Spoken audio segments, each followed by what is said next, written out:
Making money through compounding involves reinvesting your earnings, allowing them to generate additional returns over time. Here's a concise guide. Invest wisely. Start with a sound investment strategy. This could involve stocks, bonds, mutual funds, or other financial instruments. Reinvest earnings. Instead of cashing out your investment goals, reinvest them. Compounding works by earning returns on both the initial investment and the accumulated earnings. Regular contributions. If possible, make regular contributions to your investment. Consistent additions amplify the compounding effect. Long-term perspective. Compounding is most effective over the long term. Patience is key, allowing your money to grow exponentially.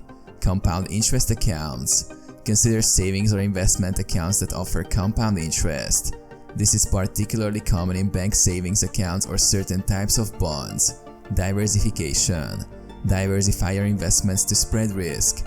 Different assets and sectors can contribute to compounding growth. Reinvest dividends. If you invest in dividend-paying stocks, consider reinvesting the dividends to buy more shares, compounding your ownership. Monitor and adjust. Regularly review your investments, adjust your strategy as needed, and stay informed about market trends.